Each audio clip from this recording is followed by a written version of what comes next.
Hello, bachcho. Let's read the question. The question says, suppose you are the poet William Wordsworth. You have lost Lucy, the young girl whom you loved extremely. In a diary entry, express your feelings about how you felt when she was alive and what are your ideas about her after her death. मान लीजिए कि आप William वॉर्ड्सवर्थ है और आप अपनी प्रेमिका को खो चुके हैं जिससे आप बहुत ज़्यादा प्यार करते थे, और आपको एक डायरी एंट्री लिखनी है जिसमें आपको अपनी फीलिंग्स के बारे में लिखना है कि आप कैसा महसूस करते थे जब वो जिंदा थी, जब वो जीवित थी, और अब आपके आइडियाज क्या, आपके विचार क्या है उनके मृत्यु के बाद उनके लिए। इस क्वेश्चन का आंसर लिखने से पहले हम क्या की पॉइंट्स ध्यान में रखेंगे। सबसे पहला बात, the poet thought that Lucy will never leave her. He never ever had any imagination of death overcoming her beloved Lucy.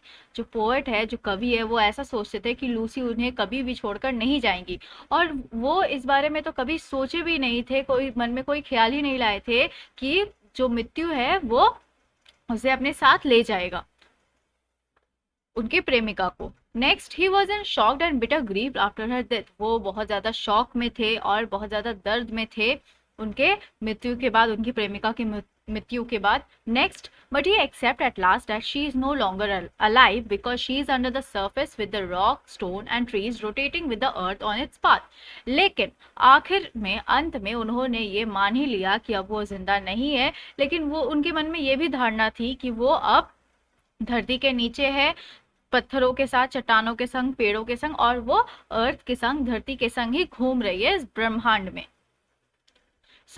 Let's no इस क्वेश्चन का हम आंसर कैसे लिखेंगे। तो हम डायरी एंट्री लिखने वाले हैं, उसके लिए सबसे पहले हम डेट लिखेंगे। हम लिख सकते हैं 23 अक्टूबर 2022, और हम शुरू करेंगे डियर डायरी लिखकर।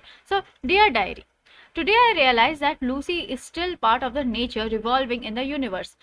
तो डियर डायरी, आज मुझे ऐसा महसूस हुआ कि जो लूसी है वो अभी भी इस प्रकृति का एक हिस्सा है और वो घूम रही है इसी ब्रह्मांड में। I do not need to shed tears, और इसी वजह से मुझे अब रोना नहीं चाहिए उसके लिए। Before when she was not motionless I use to think that she will never leave me. जब वो मोशनलेस थी, यानी कि वो स्थिर नहीं हुआ करती थी, तब मैं सोचता था कि वो कभी भी मुझे छोड़कर नहीं जाएगी। Also never ever imagine her death, और मैं कभी भी उसके मृत्यु के बारे में तो कभी सोचा ही नहीं था। आई वॉज शॉक्ड, मैं बिल्कुल शॉक्ड था। And sad that I can feel the nervousness in my body. मैं इतना ही ज़्यादा सैड हो गया था कि जो नर्वनेस थी मेरी बॉडी में, जो मेरी बॉडी एकदम बिल्कुल से हिल नहीं पा रही थी, मुझे वो चीज़ महसूस हो रही थी। And was not able to move. She became motionless and inert. अब वो क्या हो गई है, वो बिल्कुल स्थिर हो गई है, और वो एक जगह से दूसरी जगह वो हिल ही नहीं पा रही है, वो गतिहीन हो गई है। Also she lost the sense of hearing and seeing, और साथ ही साथ वो देखने की क्षमता और सुनने की क्षमता भी खो चुकी है। I become void of all the human fears, और मैं इन सारे ह्यूमन फेयर्स, जो इंसानों को डर है, उन सब से मैं रहित हो गया हूँ। अब मुझे इन बातों से डर ही नहीं लग रहा है।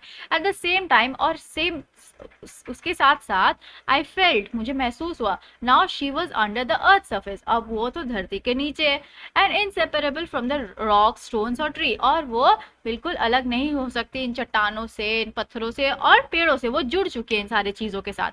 She has now overcome the consequence of time and ageing process, अब वो उभर कर आ चुकी है इस धरती के बीतते हुए समय को, और जो एजिंग प्रोसेस होता है, उम्र बढ़ती जा रही है, तो इन सारी चीज़ों से वो परे हो चुकी है, ऊपर आ चुकी है। She is free from the human travels, अब वो ह्यूमन ट्रेवल्स यानी इंसानों का जो गम है, उन सबसे परे हो चुकी है, उन सबसे ऊपर आ चुकी है। And these thoughts soothes me that she has become a super natural being, और मुझे ऐसा लगता है, मेरा दिमाग ऐसे शांत हो जाता है इन सब बातों को सोचकर कि वो अब अलौकिक हो चुकी है।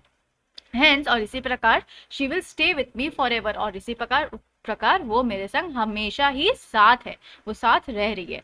और फिर हम अपना नाम लिखेंगे, जो पोएट है वो, उनका नाम लिखेंगे विलियम वॉर्ड्सवर्थ, क्योंकि लिए उन्होंने ही ये डायरी एंट्री लिखना उनके नाम से ही। So let's frame the answer now, and here we have the answer. 23rd October 2022, dear diary, today I realize that Lucy is still part of the nature revolving in the universe, so I do not need to shed tears. Before, when she was not motionless, I used to think that she will never leave me, also never ever imagine her death. I was shocked, and sad that I can feel the numbness in my body and was not able to move. She became motionless and inert. Also, she lost the sense of hearing and seeing. I become void of all the human fears. At the same time, I felt now she was under the earth's surface and inseparable from the rocks, stones, and trees. She has now overcome the consequences of time and aging process. She is free from the human troubles, and these thoughts soothes me that she has become a supernatural being. Hence, she will stay with me forever. William Wordsworth. I hope you understood it well. Thank you. Best of luck.